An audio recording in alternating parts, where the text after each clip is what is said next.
Olá, ouvinte, seja muito bem-vindo ao canal de Fora da Gaiola. Eu sou David Darson e estou aqui para estudar junto com vocês que estão aí do outro lado a história da nossa querida e amada Igreja de Jesus Cristo. Para vocês pode ser o mesmo dia, mas para mim é o outro dia. Ontem à noite, meia-noite, eu estava gravando e hoje é 10h40 da manhã, 21/9/2021, beleza? Tô aqui gravando para vocês já de manhã, por isso que eu tô com essa cara de sono, gente. Nós temos acesso a vários livros da patrística. Eu tenho alguns em PDF, na verdade eu tenho quase todos em PDF. E tenho alguns livros mesmo físico. O que eu posso disponibilizar para você que está aí do outro lado são os meus livros em PDF e em Word, beleza?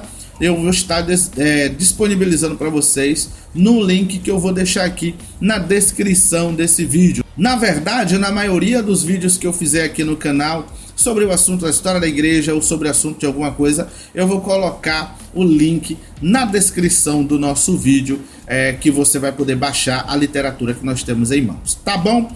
Tendo dito isso, vamos continuar aqui o nosso estudo.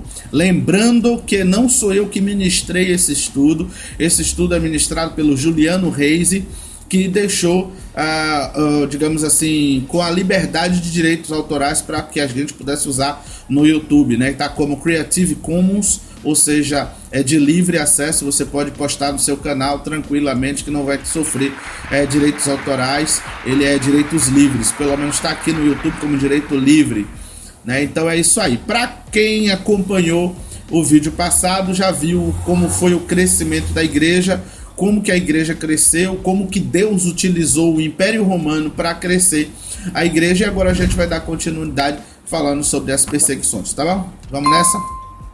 Lembrando que eu estou comentando o estudo, beleza? Ele vai fazendo o estudo e eu vou pontuando algumas partes do estudo. As perseguições, essa frase aí do Alexander Mann, é assim Alexander Mann porque ele é russo, também foi um mártir esse Alexander Mann. Ele disse o seguinte: nenhuma criatura viva, exceto o homem, é capaz de assumir um risco, e até mesmo o risco de morte, por causa da verdade. Milhares de mártires que já viveram são um fenômeno único na história do nosso sistema solar. Pode passar. É interessante porque a perseguição ela começou com os judeus. Quem perseguiu primeiro a igreja foram os judeus. E Roma era o protetor. Não é assim que a gente vê no Novo Testamento? Vem os judeus vêm e eles querem massacrar os cristãos, né? O que a gente vê lá? Paulo apelando para César, apelando para Roma para escapar. E Roma acabava, no seu sistema legal, acabava protegendo a igreja. E depois, lá pelo ano 60, há uma inversão. Quem protegia passa a ser o grande algoz. E Roma passa a ser o grande perseguidor da igreja. É interessante, é claro que aqui nós vamos falar dos mártires, e é interessante que na igreja primitiva os mártires têm assim uns fatos pitorescos, né? Era muito comum comemorar o aniversário dos mártires. Só que depois de mortos. E no dia da morte, não no dia do nascimento. Porque na verdade eles entendiam assim que aquele é que era o dia mais feliz de cada um deles, porque eles então começou a verdadeira vida eterna com Cristo a partir daquele dia. E eles lembravam então, né? Era feita uma comemoração de um aniversário. Quero fazer uma pausa aqui para comentar com vocês. Veja só, a visão da igreja primitiva é completamente diferente da visão da igreja de hoje. Para os cristãos daquela época, morrer significaria estar com Cristo. Por isso eles não tinham o menor receio de morrer, tanto pelo evangelho, como por fatalidade, enfermidades e qualquer coisa normal à existência humana. Diferente da igreja moderna, que tem medo de morrer a qualquer momento por causa de quaisquer coisa que seja.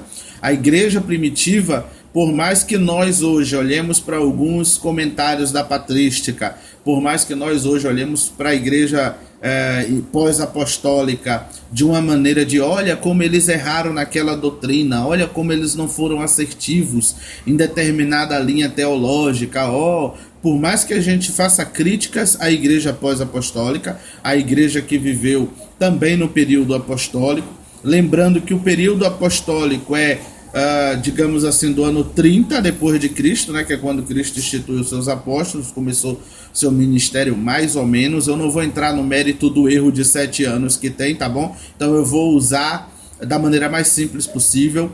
Então no ano 30 mais ou menos Jesus começa o seu ministério. No ano 33 e meio ele morre, ressuscita e vai aos céus e deixa a igreja sob o cuidado dos seus apóstolos. Então a era apostólica data do ano 30-33, que foi quando Jesus fundou o apostolado, né, quando ele fundou a escola de apóstolo deles, por assim dizer, né, os seus discípulos, e vai até o ano 103 depois de Cristo, se não me falha a memória, eu acho que é 103 depois de Cristo, ou seja, segundo século, né, os 2 primeiros anos do segundo século, que retrata a igreja apostólica, né, o período do apostolado, a era apostólica.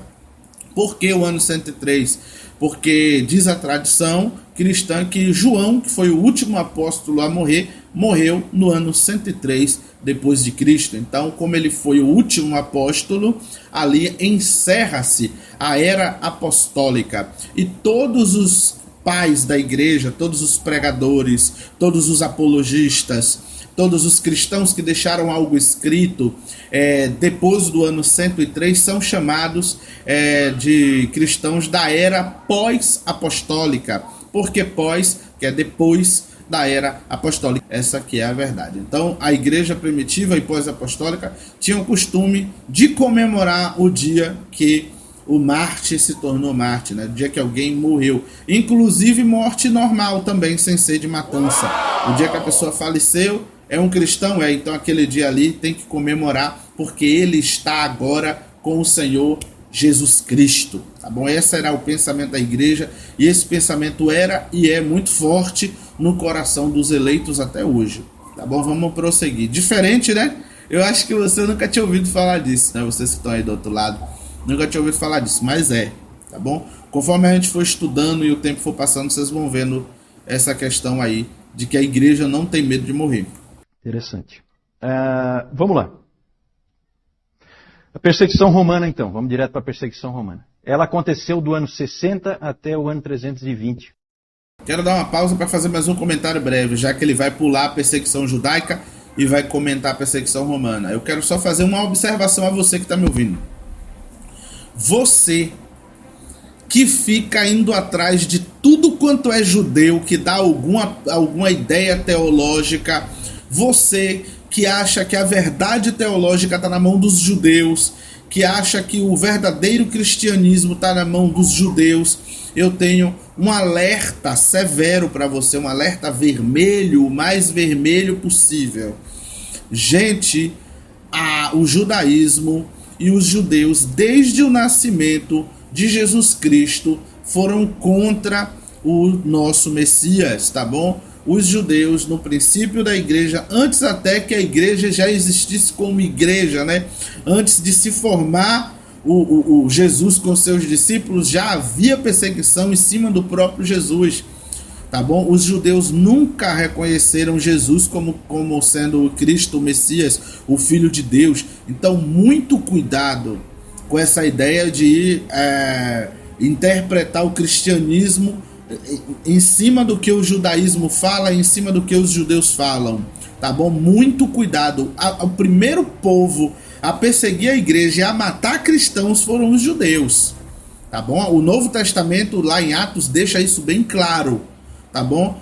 Mas os apóstolos todos eram judeus. Verdade, os apóstolos todos eram judeus, a maioria era judeu, mas, né, Jesus também era judeu, mas em sua grande maioria os judeus rejeitaram Jesus, e isso é pregado largamente nas escrituras. Por isso, tome cuidado com a Carral, tome cuidado com qualquer igreja que se judaize demais, muito cuidado. Os judeus não têm a interpretação exata do Evangelho de Jesus Cristo. Quem tem a interpretação exata do Evangelho de Jesus Cristo foram os judeus apóstolos de Cristo, que deixou para nós a sua mensagem, e a gente tem a confirmação dessa mensagem olhando também a história da igreja, a patrística, os escritores pós-apostólicos que reforçam o ensinamento dos apóstolos. Então, muito cuidado com essas igrejas modernas que estão tentando traduzir o cristianismo dentro do judaísmo, dentro de uma visão judaica. Cuidado, tá bom? Cuidado, que a Igreja de Jesus Cristo ela é católica, como a gente viu no vídeo passado. A Igreja de Jesus é universal. A Igreja de Jesus é internacional. Muito cuidado com isso aí, tá bom? Vamos para frente. Cuidado. Os judeus não sabem de tudo, não. A Escritura diz que Deus cegou os olhos dos judeus para que não enxergasse a verdade, para que nós, gentios, fôssemos salvos. Tá entendendo? A Bíblia diz que Deus usaria os gentios para fazer ciúme no seu povo, os judeus. A Bíblia fala que Jesus disse que junto com Abraão se assentaria gente do norte, do sul, do oeste, e aqueles que pertenciam ao reino de Deus, aqueles que eram para estar no reino de Deus, ficaria do lado de fora. Então, muito cuidado com essa bajulação do judaísmo que tem acontecido na igreja nesses últimos dias. Lembrem-se que o primeiro povo a perseguir a igreja foi os judeus, e até hoje, por trás, a gente ainda encontra os judeus tentando macular o evangelho de Jesus Cristo. Lembrem também que na época do apóstolo Paulo, ele fala que tinham alguns judeus que tinham se travestido de cristãos e estavam dentro da igreja infiltrados, lançando falsas doutrinas muito judaizantes dentro da congregação cristã, para fazer com que os cristãos deixassem de ser cristãos e se tornassem judeus, e para que a igreja se destruísse de dentro para fora, já que os judeus perceberam que não destruiria a igreja com perseguição. Dave, o que você está falando é um absurdo. Tô não, os textos estão passando aí para vocês, tá bom? Os textos estão passando aí para vocês. Na hora de editar, eu vou colocar os textos onde Paulo fala a esse respeito, tá bom? Para você abrir a sua Bíblia e ler. Tudo que eu vou falar aqui não vai ficar só na minha palavra, não. Eu vou mostrar o irmão falando aí na história. Se eu puder abrir alguns livros aqui para ler junto com vocês, eu vou fazer, né? E sempre alertando vocês a respeito das coisas. Então, o primeiro povo a perseguir a igreja foi os judeus. Cuidado com essas ideias de que o judeu sabe de tudo sobre Jesus. Não. Não é assim não, viu? Mais ou menos. Foram 10 grandes perseguições. A primeira foi com Nero. Temos um legítimo descendente de Nero aqui conosco, né?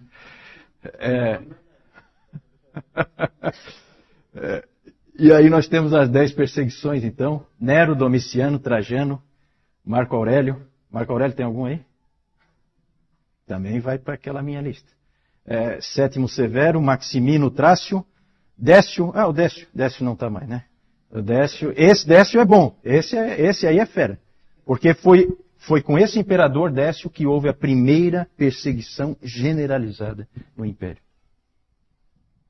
Ele foi o primeiro a querer realmente destruir o cristianismo completamente. Os outros não, nós já vamos falar sobre isso. Depois Valeriano, Aureliano, e depois a outra perseguição generalizada, que eu também marquei aí, numa cor diferente, é a perseguição sob Diocleciano, que também foi uma tentativa de varrer o cristianismo totalmente do Império. As outras todas seguiram o padrão de Trajano, assim chamado. Usa-se essa expressão, padrão de Trajano. Trajano aqui, ó. Qual é o padrão de Trajano? Existe uma carta de Trajano para o governador Plínio, da Bitínia, dizendo como que ele tinha que se comportar em relação aos cristãos. E ele dizia o seguinte para o Plínio: não gaste tempo com os cristãos, não faça nada. Deixe eles quietos, não faça nada. A não ser que haja o quê? Denúncia. Se alguém vier reclamar para você de que aquele cara é cristão, aí você dá um jeito nele, obriga ele a adorar o imperador para resolver o problema. Então, esse foi, na maior parte do tempo, a perseguição foi assim, certo? Então, era assim, se você tinha um vizinho encrenqueiro, né, Emerson? Né? Você tinha um vizinho encrenqueiro, então você estava numa situação difícil. porque ele ia acabar te denunciando e aí você ia ser colocado contra a parede. Na maior parte do tempo os cristãos viviam tranquilos, não havia problema, não havia dificuldade, a não ser que houvesse denúncia. É claro que você fica com medo o tempo inteiro, porque a qualquer momento alguém pode te denunciar. Então era uma situação ruim. A primeira perseguição é interessante ali, a perseguição sob Nero, foi uma perseguição terrível. E aí nós temos o historiador romano Tácito, que não tinha nada de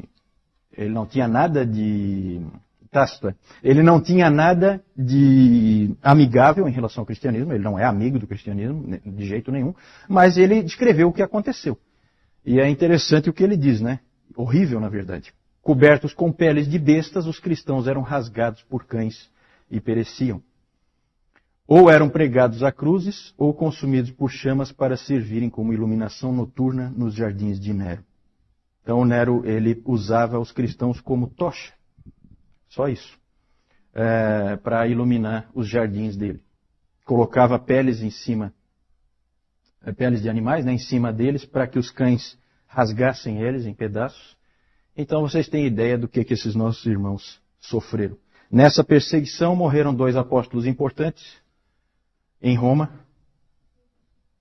Quem? Pedro e Paulo. Pedro e Paulo, né?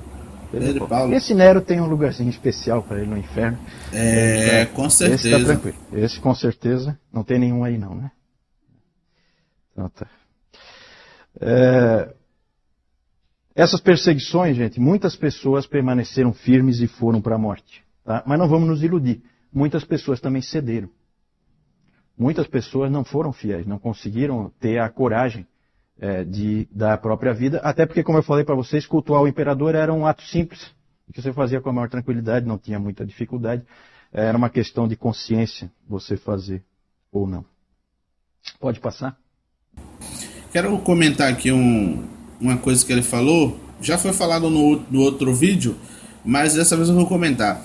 Gente, quando se fala que os cristãos eram colocados diante da estátua do imperador para adorá-lo, ou você adora o imperador ou morre, a gente tem aquela visão romântica de que a pessoa ia oferecer um sacrifício e orar, ó poderoso imperador, eu sou o seu servo, e não é isso.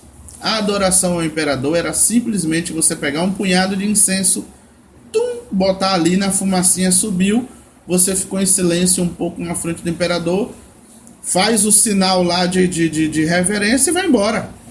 Algo muito simples. Alguns cristãos, inclusive, para se livrar da morte, com medo de morrer, né? Que tinha gente com medo de morrer, sim. Sempre teve pessoas que são mais corajosas do que outra. Alguns cristãos, para se livrar da morte, para livrar a família da morte, o filho, a filha, de passar por um absurdo desse que foi mencionado aqui, de virar chama, né, de virar tocha para iluminar o jardim de um doido, ou de botar pele de animal, de ovelha, de alguma coisa amarrado e soltar no Coliseu, aquele Coliseu do primeiro vídeo que eu mostrei para vocês, né, de soltar lá no Coliseu para as feras, não só cachorros, mas leão, tigre, tudo que tinha disponível no Coliseu para destroçar os cristãos, para ver o filho não passar por isso. Chegava lá, em espírito estava: Senhor Jesus, me perdoe, eu não estou adorando a ele, o Senhor é meu único Deus, mas visivelmente pegou o pozinho lá, jogou no coisa, subiu a fumaça, fez o sinal e por dentro dizendo: Senhor, tem misericórdia de mim, eu não quero, só não quero morrer agora. Tá entendendo? Esses cristãos, inclusive, sofreram problemas sérios na igreja para ser recebidos de volta na comunhão, e no futuro esse Juliano Reis vai falar dessa situação, e eu já vou pincelando logo aqui que tiveram esses cristãos que, para não morrer, fizeram esse ato. Agora veja, não é um ato de que você chegava e se prostrava de joelho e dizia: ó poderoso imperador, você é meu Deus. Não era desse jeito, tá bom? Era algo simples, mas o cristão dizia que, bom, como esse ato simples simboliza que eu estou adorando ao imperador, eu não vou fazer, porque só tem um Deus no céu. Os cristãos mais fiéis, mais, digamos assim, literais na palavra de Jesus, diziam: não vou fazer não. Se fosse trazido esse costume para esses dias, eu acho que metade dos evangélicos ia estar lá soltando fumacinha para não morrer.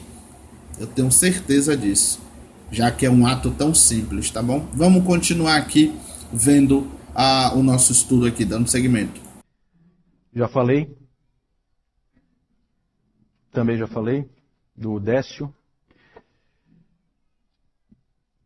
Vamos falar. Eu vou colocar alguns exemplos rápido, não temos tempo para ficar, né? As histórias são histórias maravilhosas. Se vocês tiverem tempo de ir atrás dessas histórias, são histórias muito bonitas desses mártires do passado. Nós temos a história de Perpétua e Felicidade, que existe o Diário de Perpétua. O Diário de Perpétua, que depois que ela morreu foi completado, né? Mas é provavelmente o escrito mais antigo de uma mulher cristã. É o Diário de Perpétua. Ela morava em Cartago, foram presos 5 catecúmenos. Você sabe o que são catecúmenos? Nós vamos falar mais sobre isso depois, tá? Eles foram presos 5 catecúmenos. São pessoas que não foram batizadas ainda. Eles foram presos, 3 homens e 2 mulheres. Perpétua era uma mulher de uma família nobre, 22 anos, tinha um filho. A Felicidade era escrava dela, estava grávida de 8 meses, e elas foram presas numa dessas perseguições. Eu acho que foi na do Décio. E aí é muito comovente a história do pai da Perpétua levando o filho lá, tentando convencê-la, mostrando o filho, falando para ela, pensa na tua mãe, pensa no teu pai, pensa no teu filho. Não é tão fácil. O pai dela ia lá. E ela então chegava e dizia e falava para o pai, você está vendo esse pote de água aqui? Estou vendo. Pois é, esse pote de água pode ser alguma coisa diferente do que ele é? Ele pode querer ser alguma coisa diferente de um pote de água? Aí ele disse, não. Aí ela respondeu, pois é, eu sou cristã. Eu não posso ser diferente disso. Eu sou uma cristã. E aí ela acabou indo para a morte. Um dos 5, morreu na própria prisão. Eles foram torturados, tá? Eu não vou entrar em detalhe. E foram condenados, por fim, para encurtar a história, eles foram condenados a ser mortos pelas feras no estádio, certo? E os homens, 2 homens, foram atacados, segundo a história, foram atacados por um javali, depois por um urso e depois por um leopardo, por vez, né? E as mulheres foram condenadas a ser atacadas por um touro. Então elas foram espezinhadas por esse touro selvagem, e as 2, a Felicidade ficou muito feliz, não é um trocadilho, né? Mas ela ficou muito feliz porque ela sabia, vejam como é interessante essas histórias dos mártires, ela sabia que se ela estivesse grávida, ela não poderia ser condenada ao martírio, porque era proibido matar alguém, uma mulher que estivesse grávida. Então ela ficou muito feliz porque ela teve o bebê prematuramente, e uma outra mulher cristã adotou, porque aí ela podia ser morta, junto com os outros com quem ela tinha sido presa. Então, alguns dias antes, ela teve o bebê e ela foi morta junto com a Perpétua. Uma história muito comovente essa dessa morte. Próximo é o Policarpo. Policarpo é sempre uma pessoa interessante, é um dos pais da igreja, e ele conheceu João pessoalmente, o apóstolo João. Teve muita instrução com o próprio João. E é interessante isso, né? E ele foi um grande pai da igreja, muito amado pelas pessoas. Dá uma pausa aqui. Gente, Policarpo, ele foi discípulo do apóstolo João, tá bom? E ele deixou escritos. Sabe aquela pergunta que todo novo cristão faz? Por que só os apóstolos escreveram? Será que não teve discípulos dele que escreveram também e deixaram para a igreja? A resposta é um sonoro sim. Teve discípulos de apóstolos que escreveram também para a igreja, e nós temos acesso a esses escritos. Por que meu pastor então não fala disso? Porque seu pastor muitas vezes não sabe, ou ele não deseja que você tenha conhecimento. Essa é a verdade. Tem pastores que sabem da existência da patrística, que sabem da existência dos escritores pós-apostólicos, mas não quer que sua igreja leia, não quer que sua igreja tenha conhecimento. para ele é melhor ficar falando sobre qualquer outra coisa. Para ele é melhor não estudar a história da igreja, porque quando a gente sabe de onde a gente veio, a gente sabe quem a gente é, a gente sabe como a gente deve se comportar. E tem outros pastores que são preguiçosos, que sabem, até queria estar ensinando, mas tem preguiça de reler a patrística, tem preguiça de ensinar, e tem os pastores que não sabem nem sequer de patrística. Tem pastor que, se você falar que eu tenho o escrito do discípulo de um apóstolo, ele vai dizer que é heresia, ele vai dizer que é um documento falso, que isso não existe, mas na verdade existe. Martinho Lutero teve acesso, Calvino teve acesso, vários protestantes têm acesso, tem casa publicadora de protestante produzindo esses livros, ou melhor, produzindo vírgula, né, copiando esses livros. A Igreja Católica liberou esses livros há muito tempo, e é isso aí, tá bom? Policarpo, ele é um discípulo do apóstolo João. Temos mais ainda, ele vai falar aí, tá bom? Vamos para frente. Pessoas que o conheciam e o seguiam. E esse Policarpo, várias vezes o povo dele deu um jeito dele escapar da perseguição, mas ele teve um sonho uma vez em que ele era queimado e tal, e ele viu que Deus queria que ele parasse de fugir e que ele fosse finalmente morto. E a história é uma história fantástica, vale a pena vocês lerem, nós não temos tempo de ver aqui, mas o diálogo dele com o governador lá, romano... O Juliano ele vai falar sobre Policarpo de maneira profunda mais para frente, quando ele falar dos apologistas, da patrística. Então o governador romano disse assim, por que você não fala abaixo os ateístas, lá no meio do julgamento, com um monte de gente. E ele tinha a intenção de que o Policarpo dissesse abaixo os ateístas contra os cristãos. Aí o Policarpo, esperto como era, pegou e fez ao contrário. Apontou para todas as pessoas que estavam em volta dele, querendo que ele morresse, e disse, abaixo os ateístas. Ele reverteu, né? Reverteu a coisa. Por fim, ele disse, o governador apertou ele o máximo que pôde, e aí ele falou que a famosa frase, né? 86 anos eu servi ao meu Senhor, e ele nunca me falhou. Como é que eu vou poder agora negar a Cristo Jesus, o meu rei? Então ele falou isso, e aí foi condenado.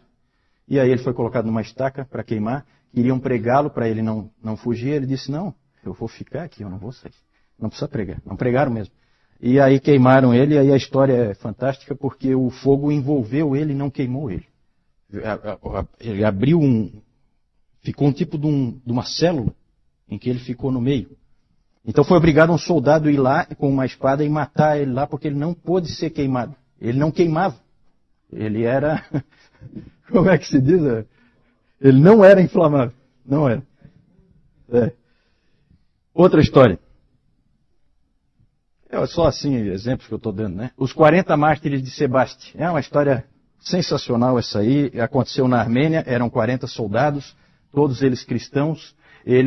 Houve uma forte perseguição e o governador Licínio lá foi levantar quem eram os soldados que eram cristãos.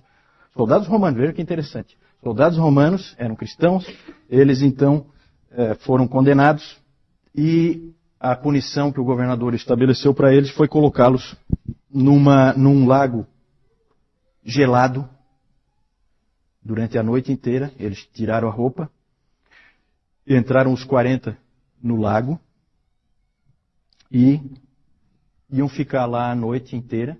Enquanto isso, os romanos montaram uma tenda com água quente, né, para forçá-los a apostatarem, né, forçá-los a saírem. Então, tinha água quente ali, prontinha para recebê-los a qualquer momento. E era então uma prova, era uma tentativa de fazer eles apostatarem, que era sempre o alvo dos romanos. Os romanos nunca queriam matar ninguém, eles queriam que apostatassem, queriam que deixasse de ser cristão. E aí é muito interessante porque esses 40 mártires entraram e alguém puxou lá, começaram a cantar. E começaram a cantar assim, 40 bons soldados, 40 mártires de Cristo. Começaram a cantar, cantavam todos juntos. Né? Imagina 40 homens cantando isso, dentro de um lago congelado. E a noite ia passando e tal, de repente um deles fraquejou e saiu. E foi lá para a aguinha quentinha, a aguinha morna, né? Aí, sabe o que aconteceu? Eles estavam cantando. Aí eles assim, 39 mártires, 39 soldados de Cristo. E o guarda deles, vendo isso, ficou tão impressionado, ele já estava, né, sob uma forte impressão, O guarda que estava cuidando deles tirou a roupa e entrou. Meu Lá, Pai Celestial. Aí a música... 40 mártires. 40 mártires de Cristo. 40 soldados. Né? Gente, que lindo. É muito interessante lindo, porque lindo, tem lindo. os nomes deles. Deixa aí os nomes deles aqui na tela pra gente fazer um comentário sobre... Não dá pra passar por aqui sem comentar isso. Olha só, velho. A igreja primitiva era a igreja. Por quê? Porque eles acreditavam na pregação. Você que está aí do outro lado estudando, você não é nada se você não acreditar na pregação. Gente, quando a gente acredita no evangelho de verdade, as coisas são assim. 40 homens ali no gelo para morrer congelado e continuou. Vamos morrer por Cristo, sim. Aqui, só meu corpo que vai se acabar, meu espírito vai para a mão de Deus, eu vou continuar vivo lá na mão dele. Esse era o pensamento da igreja primitiva. Eu vai acabar aqui na terra para eu estar lá no céu com Cristo. A igreja acreditava nisso, né? E aqui fica a dificuldade para os adventistas, né? Que acredita que você morreu, acabou, não tem alma, não tem espírito, para testemunho de Jeová também. Fica difícil. O que fazia esses homens acreditar e ficar e persistir é saber que quando morresse o espírito voltaria para a mão de Deus, eles iriam direto para a presença de Deus. Tá entendendo? Para eles é um novo nascimento. Você morreu aqui, nasceu no reino de Deus, como a gente viu mais cedo aqui falando. E isso é lindo. Essa história é marcante, eu nem lembrava dela, velho. Que tem maravilhoso, véio. Só Deus faz isso. Deixe nos comentários a sua opinião sobre essa história aí, sobre tudo, tá bom? Registrados. O nome dos 40. Hoje a gente tem os nomes deles. Quem tiver o nome ali, escapa daquela minha lista. Tá? Vamos lá.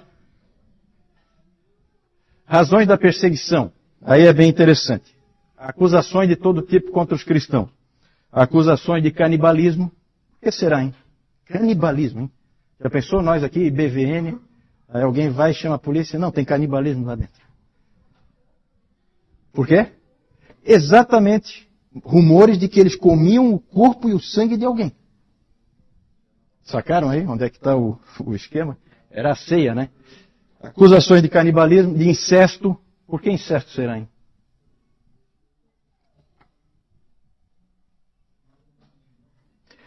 Porque chamavam de irmão, irmã. Né? Então era casado com a irmã. Falta de patriotismo. Falta de patriotismo porque não adoravam o imperador, não participavam de diversas festas cívicas, porque essas festas sempre tinham imoralidade no meio, sempre tinham culto aos deuses no meio, culto ao imperador. Então eles não eram patriotas, eram considerados avessos ao Império Romano. Ódio à raça humana. Ódio à raça humana. Essa era uma acusação que tinha também, porque eles eram considerados antissociais. Tácito disse que eram pessoas tremendamente antissociais, não participavam das atividades sociais, não participavam das festas. Isso mostrava era repulsa, né, pelas outras pessoas. Pronto, vou parar para comentar mais uma vez. Aqui já serve para você que é aquele cristão tão legal, tão gente boa, que imita Jesus Cristo, que vai para a balada secular, dizendo que está evangelizando, você que vai para tudo quanto é festa, que acha que o lugar do cristão é estar no meio da festa mesmo, você que traz o mundo para dentro da igreja, como há pouco tempo teve a polêmica aí do pessoal cantando a God Feeling dentro da igreja, e várias outras queixas, né, de pessoas cantando em show secular e várias coisas aí. Para você que acha que a igreja e o mundo tem uma certa amizadezinha, que a gente tem que ser misericordioso, que o lugar do cristão é estar no meio da agonia lá, de festas e etc. Tá aqui a resposta. A igreja primitiva acreditava que isso é errado.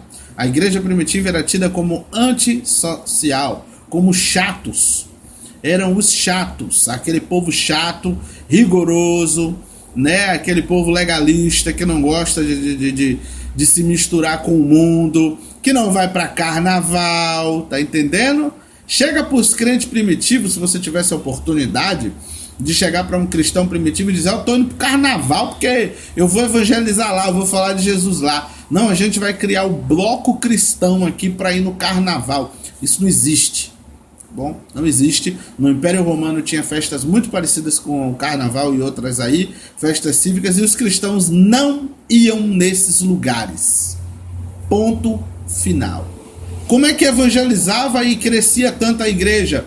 Estando em outros ambientes, no local de trabalho, na rua, conversando com alguém, você sentado, ia na barbearia, vamos dizer assim, estava lá, ia conversando. Existe o ambiente certo para o cristão evangelizar, para o cristão pregar a palavra, para o cristão viver. Cristão não vive de vínculo com o mundo. É história. É história. Tá bom? É como a igreja primitiva vivia. Quem falou isso foi um cristão? É Juliano Reis que está falando? Não, ele acabou de mencionar que Tácito, filósofo, né, e escritor, historiador romano, que inclusive não gostava dos cristãos, falou que os cristãos eram antissocial e por isso achava que eles odiavam os seres humanos. Durma com um barulho desse, diga depois que você dormiu bem. Vamos prosseguir. Então eles eram acusados disso também. Olha, veja que interessante, eles eram acusados de serem antifamília. Por que será antifamília? Já sei, o celibato. Só pode ser o celibato. Não é porque... Tipo o que a gente viu ali a história da Perpétua, né? Certo? Ela acabou abandonando o filho, o pai, a mãe, né? Por causa de Cristo. Certo? E quando os romanos tinham aquela coisa que a gente vê em muitas religiões pagãs, de adoração aos antepassados. Então, hoje João vai mostrar um altar aos antepassados, para você cultuar os antepassados e tal. Tudo isso eles não tinham. Eles eram cristãos. O cristão não tem nada disso. O cristão não adora ninguém a não ser Deus. E eram acusados como de serem a causa de todas as catástrofes possíveis e imagináveis. Tudo de ruim que acontecia era culpa deles, dos cristãos. Tudo. O Tertuliano até tem uma frase interessante, Tertuliano, que ele diz assim, se o Tibre transborda, o Tibre é o principal rio lá da Itália, né, que passa lá por Roma, se o Tibre transborda, se o Nilo não chega aos campos, se o céu não se move, provocando a estiagem, ou se a terra se move produzindo um terremoto, se há uma fome, se há uma peste, o clamor é um só. Joguem os cristãos aos leões. Era assim que a coisa funcionava. Sempre a culpa era dos cristãos. Conforme na grande tribulação será a mesma coisa. Bastante para o lado dos cristãos. Certo? E aí era a culpa deles. O império vai mal, culpa da presença dos cristãos. Acusado de pobreza, né? Minúcius Félix disse que na verdade isso aí é motivo de orgulho, não é de... Mas naquele tempo era motivo de acusação. E a mais estranha de todas, acusados de ateísmo, como nós vimos na história do Policarpo. Por que será em ateísmo? Eles adoram um Deus que é invisível. Deus invisível não conta. Na cabeça do romano, Deus invisível não conta. Né? Então, adoravam um Deus invisível. Né? E adoravam um homem. Então, ateísmo. Então, acusações bem estranhas. Mas o principal, o que mais pegava mesmo, é o próximo aí, que é a recusa em adorar o imperador. Ali pegava. As outras acusações até dá para encarar. Mas é evidente que Roma tinha uma preocupação com esse tipo de atitude, de não adorar o imperador, porque a adoração ao imperador era vista como uma coisa patriótica, cívica. Se você começa a ir contra isso, você, na verdade, está colocando o império em risco aos poucos. É um que não quer, outro que não quer, daqui a pouco ninguém quer. Então, havia um medo do império. Então, isso aí foi uma das principais causas de morte para os cristãos nessa época. Pode passar. Mais tarde, eles passaram a ser perseguidos só por terem o nome de cristãos. Aí já é coisa do preconceito mesmo. Todo mundo passou a odiar os cristãos provocam todas as catástrofes que acontecem. E aí, no segundo, no terceiro, no quarto século e no quinto século também, era muito comum, sempre em todos os cultos, eles liam esse texto de 1 Pedro 4,16. Mas se sofrer como cristão, não se envergonhe disso, antes glorifique a Deus com esse nome. Porque você está sofrendo só por causa do nome, mais nada. Só porque você é cristão. E isso foi o que acabou acontecendo mais tarde. Pode passar? dar uma parada Propósito aqui. que os romanos... Inclusive, se você quiser saber mais sobre essa questão que ele acabou de falar, leia digamos assim, as apologias de Justino o Marte e Tertuliano de Cartago. Eles falam de maneira bem vívida sobre essa questão, porque Justino Marte viveu mais ou menos no ano 150 depois de Cristo, e o Tertuliano de Cartago viveu mais ou menos no ano também de 160, 180 depois de Cristo, mais ou menos, se não me falha a memória. E aí ele vai falar, tá falando de Tertuliano ali embaixo, tá bom? Leia a apologia de Tertuliano e a apologia de Justino Marte, tá bom? Eu vou estar disponibilizando aqui na descrição desse vídeo um bando de livro para você tá baixando aí no seu PC ou no seu celular, no seu tablet, para você ler, tá bom? Lá eles falam bastante sobre essa questão de que os cristãos estavam sendo perseguidos não por quebrar lei alguma do Império Romano, mas simplesmente porque eram cristãos. Isso no ano 150. Bom, era algo muito forte. Eles tinham com a perseguição, principalmente a apostasia, e acabava martirizando os obstinados, os que não cediam. Certo? Vamos adiante.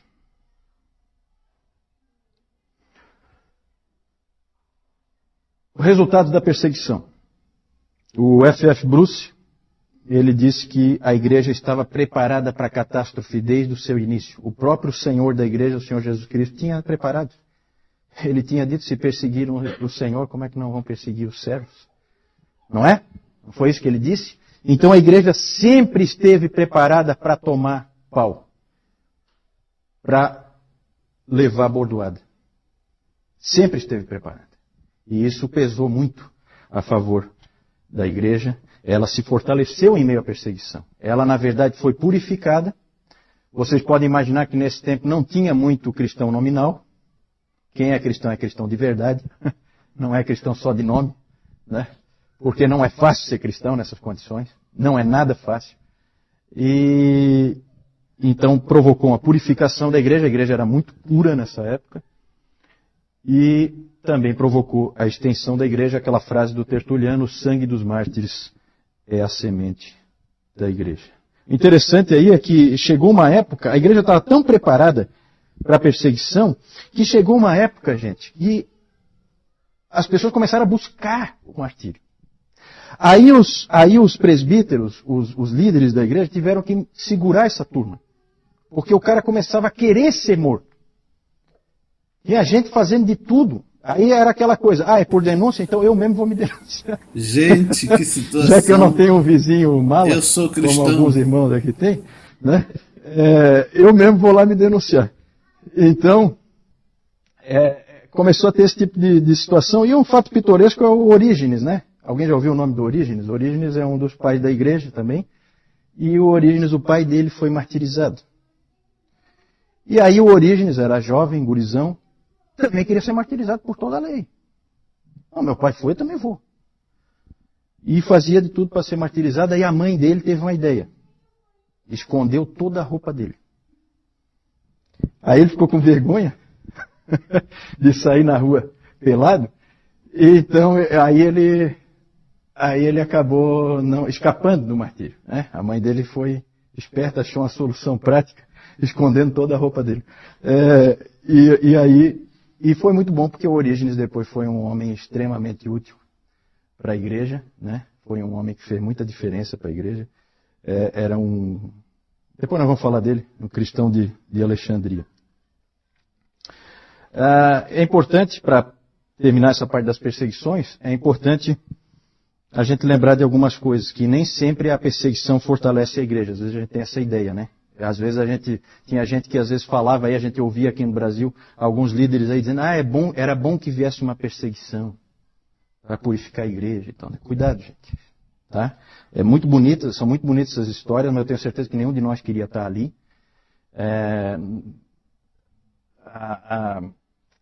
Às vezes a igreja realmente foi purificada e aumentou, mas também houve vezes em que isso não aconteceu.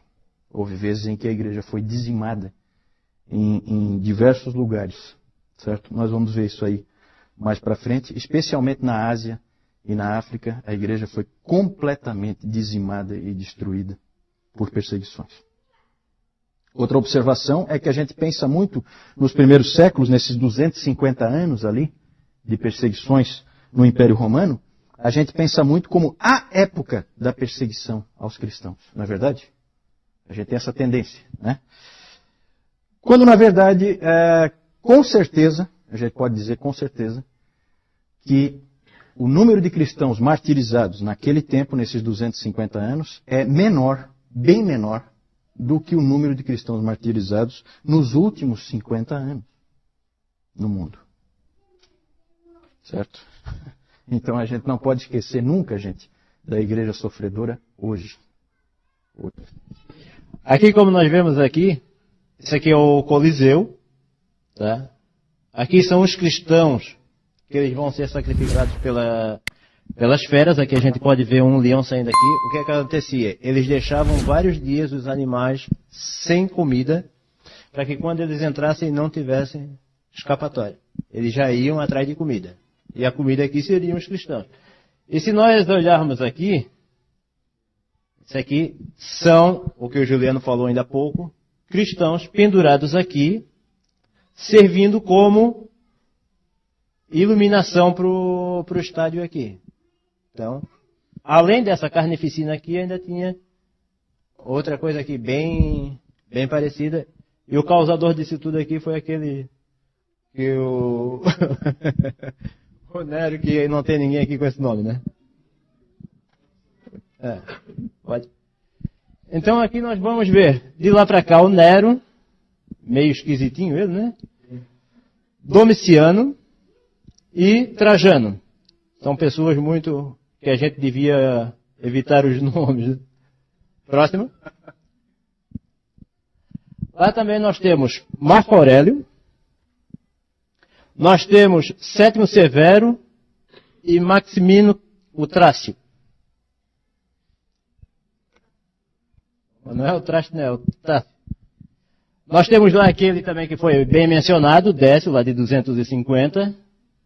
Daí aqui nós temos a efígie também de Valeriano, sempre nessa sequência aqui, né? Nós temos Aureliano aqui.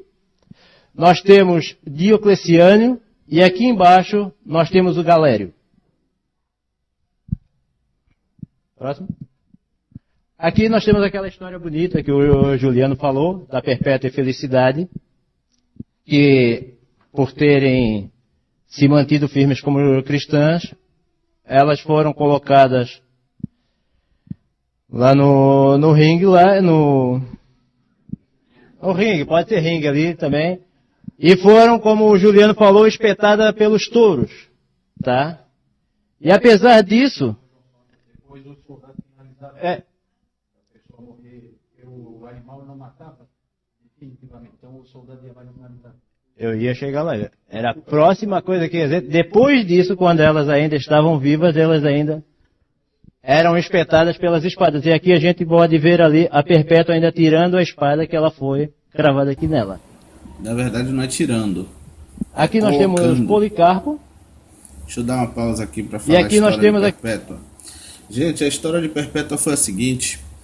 Quando a mulher entrou no Coliseu, a primeira coisa que aconteceu com ela foi um touro pegar ela e jogar ela para cima. Ela voou uns 4 metros de altura, caiu no chão, levantou e gritou para a multidão: aonde estão as feras? Aonde estão os touros que disseram que ia me ferir? E ficou de pé. Diz quem testemunhou a situação que ela estava em um tipo de transe, um tipo de êxtase, muito parecido com o que acontece nas igrejas pentecostais, tá bom? Ela estava cheia do Espírito Santo, ela estava, sabe, em um tipo de êxtase, em um tipo de transe, que o boi bateu nela, jogou ela para cima, ela voou uns 4 metros de altura, caiu no chão e levantou e perguntou onde é que estava a fera que disse que ia furar ela. E todo mundo: você já foi furada. Aí quando ela passou a mão, que viu o sangue do touro, ela: pronto, pode vir. E o touro não conseguiu matar ela. O touro não foi mais para cima dela. Aí o que aconteceu? O imperador mandou o soldado pegar a espada e matar ela, porque o touro se recusou a matar. Os animais não queriam ir para cima dela. Ela estava tão cheia do Espírito Santo e falando coisas no meio da arena que os touros ficaram com medo dela, não foi para cima. Só deu a primeira badalada, mas não foi para cima. O que aconteceu? O soldado foi, né, ficou em posição de enfiar a espada nela, e ela falou, bora, vai, completa o que você tem que fazer. Ela estava de joelho no chão, falou, completa o que você tem que fazer. E o soldado começou a tremer diante dela. A mulher estava tão cheia do Espírito Santo que o soldado ficou tremendo. Ela agarrou a espada do soldado e enfiou na goela. Ajudou ele a completar a ordem, já que se ele não completasse a ordem, quem iria morrer era ele. E essa é a história de Perpétua e Felicidade. Depois ele vai comentar, com certeza ele vai comentar de maneira mais profunda conforme o vídeo for passando, né? Na próxima aula, na verdade, porque essa aula já está acabando aqui, tá bom? Vamos ver aqui o que ele tem mais a dizer. Então essa foi a história de Perpétua e Felicidade. Aqueles 40 mártires de Sebastião. Aqui já inclui aquele que saiu ou aquele que entrou. Que nós não temos. Próximo, então. Aqui nós temos o altar familiar do cultos aos antepassados. E aqui a adoração do imperador. Inclusive aquele lá de Augusto ali. Era colocado aqui, as pessoas passavam, faziam reverência a ele. E aqueles que se negavam, daí eles tinham a punição. Aqui nós temos... Foi uma falha? Foi uma falha. Eu esqueci de falar, tá, gente? Que quando você sacrificava, você não, que eu espero que você não fosse sacrificar, que você ficasse firme.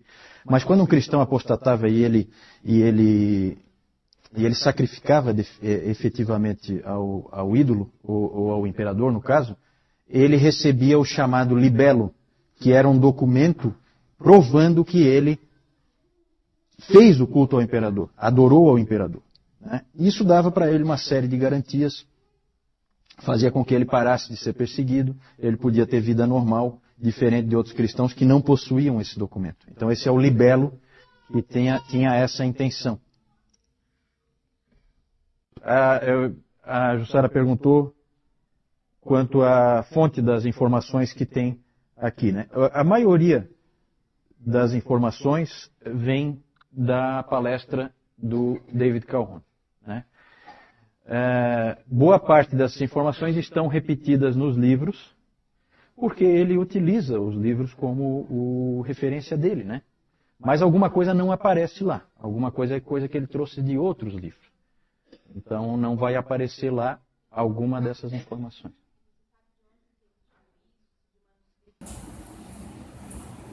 Pronto. Para finalizar aqui, essa parte aqui a gente encerra, que agora você vai falar sobre isso aí.